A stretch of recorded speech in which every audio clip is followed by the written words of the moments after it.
What a fantastic vacation it was. For 2 weeks, the Leitham family enjoyed the joys of summer relaxation. They went fishing, water skiing, and swam in the cool, clear waters of Greenwood Lake. These 2 weeks in July 2011 were a true idyll, now only living in memories. The last day of that wonderful vacation, the final moments before. As the sun set, the spouses decided to take a boat ride. What they talked about, only they knew. But the consequences of their conversation would harm many, both those they knew and those they did not. This story begins with idyll on the lake, but ends with an incredible intertwining of lives of entirely different people. Answering the question, how low will a person fall for money, pride, the desire to win despite everything?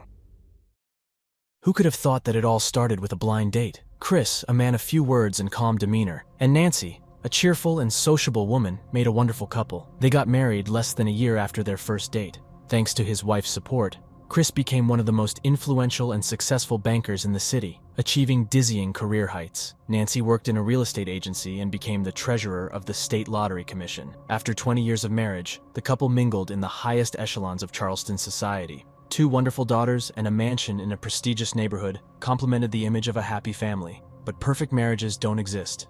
Chris's successful career left him with less and less time for his family, and by their 22nd anniversary in March 2011, he decided to sleep in the guest room so that his snoring wouldn't disturb his wife's rest. Was it a warning sign from his side? Perhaps. But Nancy felt that her husband simply didn't harbor the same feelings towards her as before. This continued for 6 months until that night at the lake. The lake appeared as a black satin canvas against the backdrop of the setting sun. Chris and Nancy sat in the boat, and nobody dared to interrupt the prolonged silence. Then Chris turned to his wife and looked at her with a gaze she had never seen before. Cold, distant, determined. He declared that he wanted a divorce. This statement thundered like a storm out of a clear sky. Nancy couldn't understand how one could so easily give up on 2 decades of marriage, but there was nothing to be done. They decided to divorce amicably, without scandals. Literally a few days later, the spouses celebrated Nancy's 45th birthday together at her favorite Japanese restaurant. Chris and Nancy agreed not to tell the girls about the divorce, and the evening went great, without a single sarcastic remark or unkind glance. When the waiter brought the bill, Chris asked him to take a picture for memory, a picture of the whole family. In the following 18 months, as the divorce process was underway, this picture was forgotten, until its fragment ended up in the most inappropriate hands of a person with murder behind them. Time passed. It was Thursday, April 4th, 2013. Officer Daniel Wilson was driving around Charleston, patrolling the streets, when he noticed something that caught his attention. A man leaned towards the passenger seat of a slowing car. Knowing this part of the city and considering the late hour, the officer realized that there was likely illicit substance trafficking going on. The dealer noticed the policeman and sped away. The driver also attempted to flee, but the officer followed him. The driver turned out to be a middle-aged man named Aaron Wilkinson. In the car with him were his wife and a dog. The man was friendly and admitted to having served time for fraud. But what alarmed the officer was Aaron's lack of a driver's license, and the car was rented under a different name. The absence of a license gave the officer the right to search the car. He found a gun and ammunition. All of this looked bad in the eyes of the law. Clearly understanding this, Aaron unexpectedly blurted out that he had been hired to kill someone, and he had a week to carry out the job. Throughout his service, the officer had heard some absurd stories, but this one he believed because Aaron knew too many details. Investigators took over at the station. Firstly, they asked about the target's family. Leitham, the man replied. The detectives knew this family. Respected members of society, a banker and a member of the State Lottery Commission. Now one of them was in danger. But who exactly? The man was questioned for several hours, repeatedly asked about the murder he claimed he was trying to prevent. It all started 6 days earlier in Kentucky. Aaron's friend, Sammy Janavane, asked him to go on an important errand together. Not right away, but he confessed to his friend that he was planning to kill someone. Aaron was shocked, but he knew Sammy wasn't joking. He already had one murder under his belt. He killed a man who was renting a room in his house, set the body on fire, and went to sleep. Sammy was asleep when his wife smelled smoke. The house burned down, and Sammy, his wife, and 3 children were left homeless. The court agreed that the murder was self-defense, but Sammy was convicted of arson. Sammy and Aaron became friends while serving time in prison. According to Aaron, he had no choice. Sammy had a volatile temper, and it was better to be friends than enemies. Despite his fear, Aaron told Sammy that he didn't want to be involved in the murder and tried to leave, but Sammy promised to give him $2,500 if he just went along. Aaron should have refused and just walked away, but $2,500. He was dependent on illicit substances. The men continued on together. In a small town near Charleston, They bought a prepaid phone to contact the contact person, and when they set off again, Erin overheard part of the conversation. It was a woman. She booked a hotel room for the meeting, where she gave Sammy the money. $5,000 in cash on top of the $5,000 Sammy already received. And Erin realized there would be at least another $20,000 after the job, and if it all looked like an unfortunate accident, much more. The job had to be completed within a week, because on Monday the Leitham's divorce process began, and one of the spouses shouldn't appear in court. The woman also gave Sammy an envelope with all the information that might be needed by the killers unfamiliar with the city.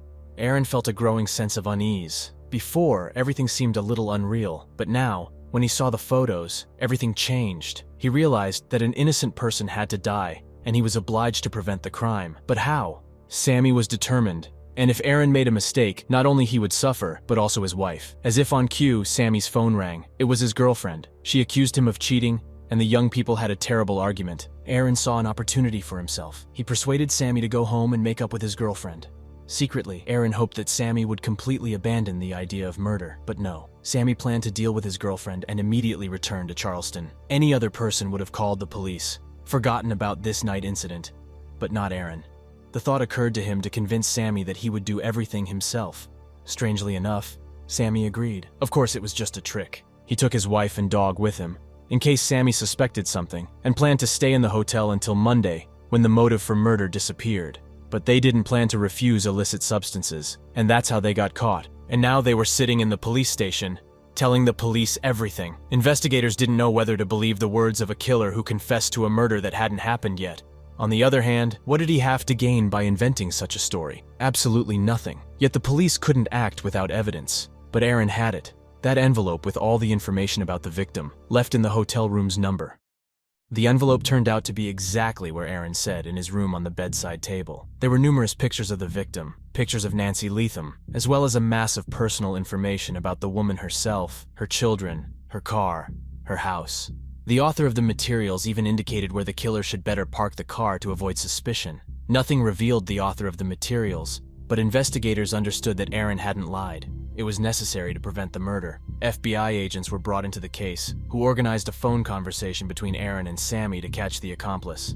Erin was afraid and didn't want to do it, but he was persuaded. The conversation turned out to be impressive. Sammy not only talked about the weapon, but also gave approval for Erin to deal with any accompanying victim who might stand in the way of Nancy Leitham, including the woman's younger daughter, who lived with her in the same house. This was enough to put Sammy under constant surveillance. They knew that the woman gave him the envelope, and she needed to be found. But before that, another woman needed to be found. Nancy Leitham had to know that someone wanted to kill her, and as soon as possible. What was Nancy doing during this time? 18 months have passed since that evening at the lake, when her husband expressed his desire for a divorce. During this time, she and her younger daughter rented a house several blocks away from the family mansion, which sat empty, awaiting a new family to move in. For a year and a half, she and her husband argued over money, property, and the blame for the divorce. But soon it will all be over. The divorce process was supposed to begin on Monday. Nancy's mind was preoccupied with the impending showdown in the courthouse, when there was a knock on her door. It turned out to be 2 federal agents. They stated that someone had hired a hitman to kill her and showed her the envelope found on the would-be assassin, Erin Wilkinson. Horrified, Nancy looked at the details of her own life, where she parked her car, where she shopped, which route she preferred to drive, and so on. She sifted through the photographs until she came across a picture from the Japanese restaurant, the family's last photo. It was torn in half, and only her younger daughter and herself were left in the photo. Now Nancy had no doubt that all of this was the work of her husband. It even seemed to her that she recognized his handwriting. What she didn't understand was that he had put their younger daughter in danger. After all, her husband knew that, unlike her older sister, she lived with her mother. Was he really willing for his daughter to become a victim of the hitman he had hired? The agents had no doubt that Chris Leitham was involved in the conspiracy. What they didn't know was how the banker from Charleston had met the former convict from Kentucky, and who was the woman who handed him the envelope. Nancy couldn't understand why her marriage was falling apart.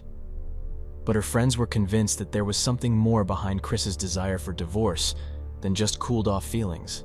They persuaded Nancy to find out everything.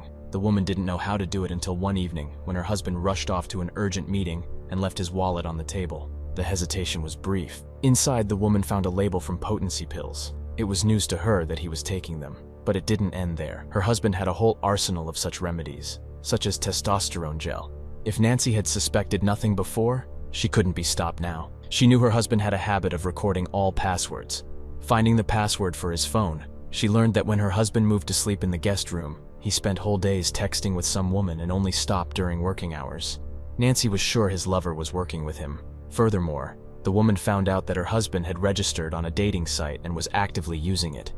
This was enough to turn to a private detective, one of the three who had been working for her for several months. He confirmed that Chris was having an affair with a co-worker. If at first the spouses decided to part amicably, now there could be no talk of that. Nancy demanded that Chris leave the house. In turn, the man arranged for her dismissal and closed her credit cards. He handed Nancy a check and said that the next one she would receive would be only in January. It was mid-November. Nancy needed to pay for the house, gas, food, gifts for the children, and he left her with only $300. At that moment, the Leitham's divorce turned from loving to disgusting. It is important to delve deeper into the law of South Carolina. It punishes adultery, but not just any. The family's breadwinner, usually the man, doesn't have to pay alimony to his ex-wife if he can prove that she cheated on him. And it doesn't matter whether he cheated once, more than once, or more frequently. In the eyes of the law, only the wife's infidelity matters. That was the case in 2013, and that's the way things are even today. In other words, even if Chris Leitham admitted his infidelity, he lost nothing. However, Nancy knew how jealously he guarded his image. She knew he would be more likely to agree to her terms than to let his reputation be destroyed. Therefore, she continued to dig further. 6 months before the idea of a contract killing surfaced, Nancy learned that her husband's mistress, whom she had been tracking all this time, had been replaced. Chris Leitham was seeing another woman. Her name was Wendy Moore. At 39, she looked like a cover girl, a tall blonde with a snow-white smile and big blue eyes. She worked as Chris's assistant. Nancy first saw Wendy in the summer of 2012, when she gave testimony before the start of the divorce proceedings. The young woman claimed to have recently divorced, blaming Nancy for the divorce. Supposedly, her private investigator sniffed around and told her husband that she was having an affair with Chris Leitham. Nancy was shocked. In fact, she didn't even know Wendy's husband's name, but now she decided to meet him. The man's name was Matt, and he immediately admitted that he had lied about the conversation with the private detective. For months, his wife had been coming home and complaining about how tired she was of covering up the affair between her boss and another co-worker. And suddenly everything changed. She stopped complaining, started carefully choosing her clothes and hairstyle, and stayed late after work. Matt suspected a romance between Chris and Wendy, and hoped the story about the detective would force his wife to confess. Matt decided to tell Nancy something else. 10 years ago, when Wendy still lived in Kentucky, she ran a private strip club at home, where according to Matt, clients could expect more than just a striptease. He and his wife and 3 children lived on the second floor of the house, while Wendy and a few other girls worked downstairs.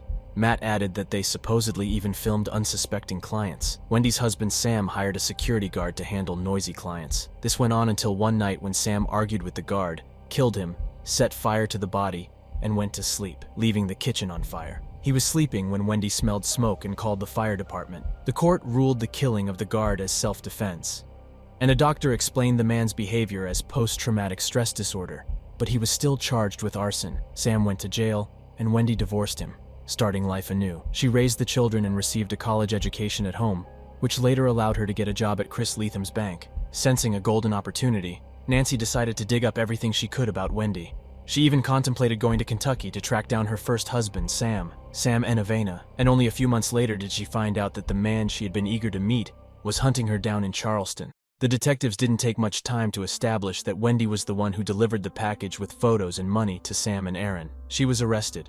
Chris Leitham hired a lawyer for his mistress, and didn't even bother to call his ex-wife to ask how she was feeling given that a killer was after her. Nancy and her daughters, along with 2 police officers, were living in a small rented apartment at the time. Her elder daughter was prohibited from attending college until the end of the year because she posed a danger to other students. Nancy hoped that following Aaron, Sam, and Wendy's arrests, Chris would also be arrested, but the prosecutor wasn't in a hurry, and their detention continued for several months. While Nancy and her daughters were in hiding, Chris continued to enjoy life, working at the bank and taking care of Wendy's children. A huge blow to the investigation came when, 2 months after Sam's arrest, he was found dead in his cell. He could have revealed a lot, could have named all the accomplices, but now the agents had to look for any other evidence of Chris Leitham's involvement. The most significant witness against Chris turned out to be Chris himself. He and Wendy spoke on the phone every day, and the police naturally recorded every conversation. It turned out they had developed a code word for Sam's lawyer, and Chris was the one paying for his services. In other words, he was paying the lawyer of the man who was supposed to kill his wife, the mother of his children. Furthermore, the detectives found out that 2 printers and Wendy's laptop unexpectedly disappeared from Chris's office. However, the bank where they worked was very strict about security. Information on the bank's server showed that someone from Wendy's computer was searching for photos and information related to Nancy, and then sent that same information to the printer. The same photos and maps were later found in the envelope of the hitman. Apple initially didn't cooperate, but eventually provided information from Chris's phone, which also yielded results. One of the key photos found in the envelope was taken with Chris's phone. This allowed them to tie him to the criminal conspiracy. 8 out of 11 pages in that envelope were linked to Chris's phone, computer, or printer. In other words, he was involved in the conspiracy at every stage. 4 months later, a warrant for his arrest was issued, but the agents didn't know where he was. They called Nancy. She speculated that he might be vacationing at Lake Greenwood. But where exactly? She promised to find out where he might be. Nancy asked her younger daughter to log into Facebook and asked to see the profiles of her father's best friend's children. One girl wrote, "We're at Lake Greenwood in a house for 14 people. There are 21 of us. How will we fit here?" The girl also mentioned that Wendy's children and other friends of Chris Leitham's children were there. A quick search on a search engine yielded a list of properties at Lake Greenwood available for rent. But only one cottage was designed for 14 people. Nancy called the owner of the house and got the address, which she was able to provide to the police. Her husband was arrested on her birthday. Nancy considered it the best gift she could receive. The trial began. Wendy and Chris were tried together, and they were careful not to incriminate each other in their own words. The most serious evidence was against Wendy. It was she who met with the perpetrators. She delivered the envelope, bought a prepaid phone for conversations with Sam, and finally, it was she who sent him money, signing a false name, a porn star's name. The case against Chris was built more on the fact that he had a romantic relationship with Wendy, but only he could provide personal information that ended up in the envelope.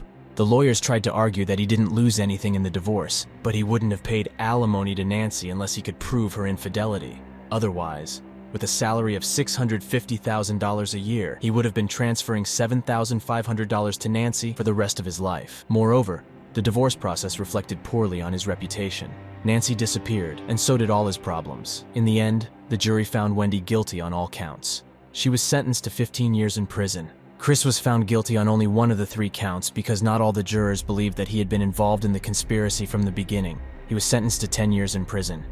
After all that happened, Nancy left South Carolina. In prison, Chris struck a deal, and she received most of the proceeds from the sale of their family property. Now she has a real job where she is highly valued. Nancy only met Aaron Wilkinson at the trial. She remembers how he found her face in the crowd and said with his lips, "Forgive me." This gesture seemed so sincere to Nancy that she had no doubt. She owed her life to him. She promised to speak at the trial to ask the judge to show leniency if he struck a deal, and testified against Chris and Wendy. She kept her word and spoke touchingly in his support. The judge sentenced him to the minimum term of imprisonment, 4 years. The last known information about Aaron is that he doesn't use banned substances and works in a drug rehabilitation center. He is married and raising 2 children. Chris and Wendy's unity fell apart during the appeal. Wendy claimed she was just following orders, obviously hinting that Chris was behind everything. Chris insisted that the hired assassination was fiction and the work of a sociopath. Who was he talking about? Wendy? Sam? Aaron? Be that as it may, Wendy's sentence was reduced because the court decided that 15 years was too harsh a punishment. Wendy was released in October 2021. Chris was released in January 2022. They spent just over 7 years in prison. After their release, they lead quiet lives, but not together. It is not exactly known who came up with the idea to get rid of Nancy Leitham. We will probably never find out. But one thing we know for sure, thanks to the suddenly awakened conscience of a drug-addicted criminal, this story is not a mystery of Nancy Leitham's murder.